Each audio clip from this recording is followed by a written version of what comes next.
I definitely can be biased by things like that.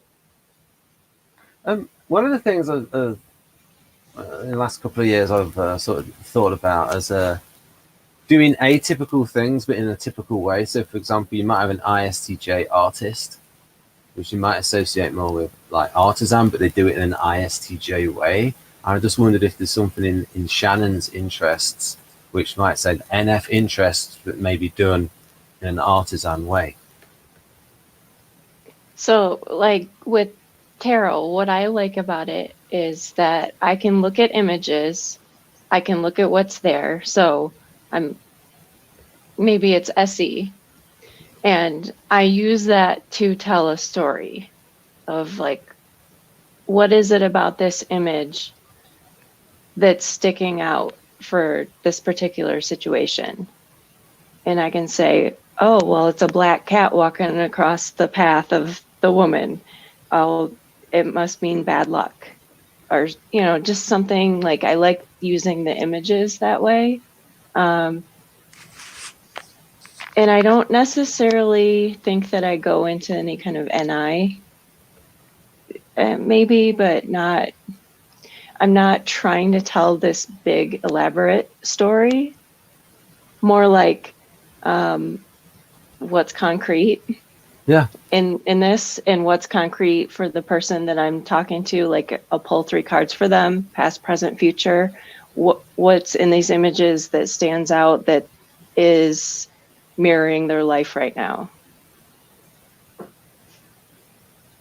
yeah, Um, and then with astrology, it does seem to be an NF type hobby. Trying to think of the way that I use it. It's I mostly use it like, okay, what's going on in my life right now and what planet can I blame on? uh, just learning astrology. So I'm not quite sure as far as typology wise how I don't know if I can describe it based on my typing. I, Yeah, what I had to sort of learn over the years was that just having a particular interest or hobby. Um, I remember one of Ben's phrases. It's a data point, but it's not. yes, But it's not like the be all end all. So you know, you could have 4 people in a room that are all doing the same thing. They're all into the same activity, but they could each be a different temperament and they're all getting something different out of the exact same thing, and they're approaching it slightly differently. You know, so they could all say on the surface, "Yeah, I'm into this particular activity or hobby, whatever it is," but they all have different reasons and they all have different things they're getting out of it. So unless you really start asking those questions and getting to the bottom of that, then you don't really know why. I remember when I first started asking my son questions because I had, yeah, there's my T middle finger there. I had like read the book, Please Understand Me Too, and I had looked at some of the stuff, and I had sort of thought about my son and what temperament or type he might be, but it was just sort of through my own filter, through my own biases. So I was like, well, it was like 8 years old at the time. I just started asking him questions to try to be as open as I could. So I looked at the sections in the Kersey book, and Please Understand Me Too, about the children, of each temperament, like how they act as children. And I said, well, there's a lot of things that seem like him in the artisan child, but there's also quite a few in the rational child that seem to describe him a lot. And I know that as a child, I kind of fit more what it says about the idealist child than I did the artisan. So I'm like, I realize this is not, 100% going to indicate it. So when I asked him about those things, I was asking him like what he enjoyed about them. Like each of the things that were in there, it was like, what do you? So I tried to be as open as I could. Like, what do you enjoy that you do? Like, what the things that you think are fun. Like, why do you think they're fun? What is it that you like best about it? And I would listen to his answer, and then I'd ask him, you know, as probing a question as I could about like what it is he really got out of those things. to see if these other things were in there, because if he had, as a kid's 8 years old, they're not going to usually psychoanalyze themselves all that much.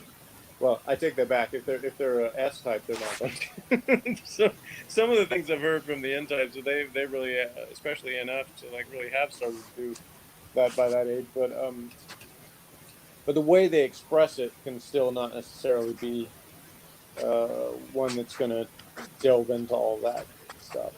It's going to be more surface level if you can get them to talk about it. So the good thing about my son was he was talkative enough that and enjoyed sometimes talking about what he enjoyed doing and why. So it wasn't too difficult to do that, because honestly, the first impression I got from him back in those days, I was still calling myself an ISFP, and my first guess for Morgan, believe it or not, was ESFP, because I said, well, he's a whole lot like me. He just seems to be more extroverted. Was just my interpretation. So that was my initial guess. But then when I got into it, was really that year, I think, between 8 and 9 years old, where he really started to show more of the T preferences. And when I would ask him questions about things, and before he had actually taken the test for the first time, I don't remember how old he was when he first really did one of those. But Jeff, there's a bit of a scratchy noise. It was, it's probably my rubbing on the side of my iPad case here was too close to the microphone. I'm guessing. Right, okay. Sorry. Yeah, that's okay. Try not to do that. Since I can't hear it, it didn't bother me at all. So.